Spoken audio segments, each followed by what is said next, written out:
So the demolition and the clearing of the place still ongoing right behind me. But in all of this, one institution that has come in the center of discussions is the refugee board. Are they aware of this development? Because some of the residents say this camp hasn't been decommissioned as a refugee camp. And even if it has been, what is the plan to integrate these men and women, children into our society, if indeed that is what is supposed to be? And if not, the other options available, what is happening and what has become of that? Fred Duho, my colleague, has been speaking to the Ghana Refugee Board to find out from them or to answer some of these questions that are popping up. Fred. Vivian, we are currently within the premises of the Ghana Refugees Board, and at this particular venue, that is where issues regarding people who are staying in this country on refugees status are actually handled. And we have the Executive Secretary, Mr. Tetepadi, who has been dealing with these matters for quite a long time now, with specific mention to where you are, which is the Kaswa Buduburam area. He's done a bit of work in that area. He's interacted with the people over the period, and we want to get his perspective as to what next for those people who have been displaced after the demolition of that particular enclave. Mr. Tetepadi, kindly give us a breakdown of the sort of people you meet on your work routine when you go to this Buduburam enclave. Right. So, first of all, I think I need to place it on record that Buduburam is no longer a refugee camp. And you have several people living there who are not refugees. In fact, most of the people who live there are not refugees, including Liberians. Many of the Liberians there are not refugees. And so since the demolition, we've done a head count, we've done some verification.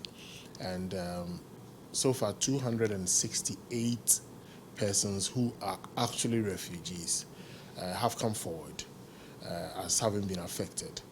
And those are the people that we have a responsibility towards, and those are the people that we are working at relocating to a refugee camp. So we're moving them away from Buduburam. To where exactly? So we have 2 refugee camps in the western region, the Lembele district specifically, and we're moving them to one of these camps, the Ampain camp.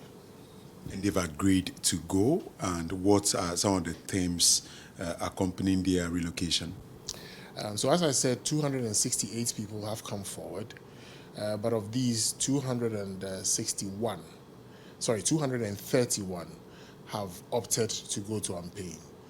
So for these people who have opted to go to the refugee camp, we'll provide free transportation. We will provide some amount of money for them to start off. This will be provided for by UNHCR. So we are working with UNHCR, our partners in this. And once they get in, we'll also give them what we call NFIs, non-food items, all these to help them settle. As at present, the action taken has no way gone against any international treaty or conventions, as it were. Answer your question directly. No international treaty has been flouted, or no agreement has been flouted. The rights of the refugees have not been flouted, as it were. I indicated to you that they are still of concern to us, and we are taking care of them and relocating them.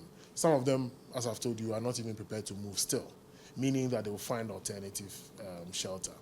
And in Ghana, our refugee program allows refugees to live wherever they want to, as long as the Ghana Refugee Board is aware of where they're staying, and we are aware that they're still in the country. And we do periodic verification to ensure that we know the whereabouts of refugees. We've been speaking to the Executive Secretary of the Ghana Refugees Board, Mr. Tetepadi, and he's been giving us the very few details as with regards to the status of the refugees who took camp at the Buduburam camp, and now some of them opted to be relocated to another refugee center where they will be catered for. And I've been getting all this insight from the man who has been dealing with them over the period. My name is Fred Duho, reporting for Citi News.